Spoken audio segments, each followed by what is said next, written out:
If you are a dreamer, come in. If you are a dreamer, My name is Rhonda Shook, and I'm an assistant professor of communications. I started with my trip to Thailand and Burma and explained about some of the things that these hill tribes from Burma, specifically the Karen, have been going through. Wheels to spin. Come in, come in. Some of my experiences in the refugee camps and in a small village. The first trip I took was with my husband, David Rackley, and the second trip I was alone. And I showed the completely adorable kids to the small group communication class, just enough to make you all fall in love with them.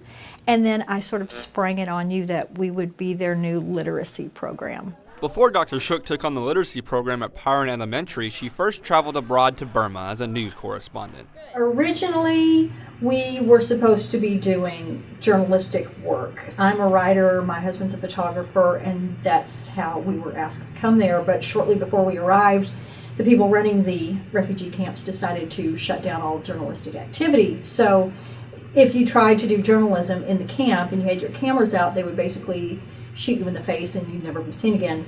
So when I'm given this information after coming all the way there, I ask, what can we do? What do we do now? This can't end here. And they basically said, I'm sorry, the only people getting in are art teachers. And so I said, okay.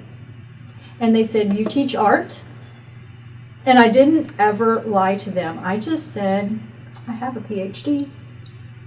And so my husband and I scrambled, found a place where they were selling art supplies. We hid our cameras and recording equipment in the bottom of duffel bags, and we piled a bunch of art supplies on top of those, and we went into the camps. And we did get searched, but they didn't search thoroughly enough to get to the bottom, and we lived. And before that, Dr. Shook received her life-changing experience and need to go to Burma in the first place. After seeing hundreds of pictures, all of them touching, one of them was the money shot, as they say. It was the picture that changed my life, changed who I was, because there was my daughter holding this gorgeous little girl who was smiling, and she looked so intelligent and so pretty, and I just couldn't imagine the idea that she didn't have a future, that she was never going to get anything but 2 bowls of rice a day and never be educated, and it just wasn't okay.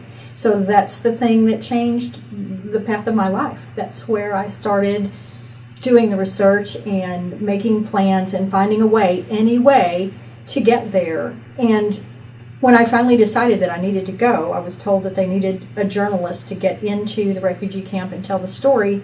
I didn't know where the money was coming from. And it just happened. The money came. And so everything fell into place. I was supposed to be there.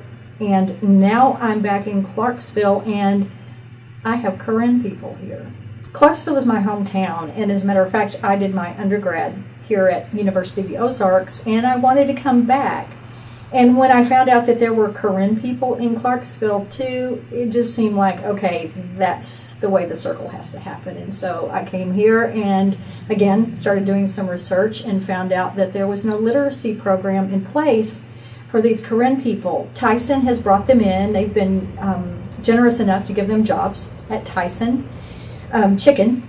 And they're in the Clarksville schools, but there's no real literacy program for them. So you've got students trying to take chemistry in high school, and they don't have basic English skills, some of them. So why not start a literacy program? What are the odds that a group who live halfway across the world would end up in your own backyard? Is it coincidence? Yeah, coincidence? I don't think so. How can it be? It felt like I was exactly where I needed to be at that point in my life, that everything had led me to that point, and I have students who are willing to do whatever it takes to help these little students, and it just seemed like, okay, this is where I need to be.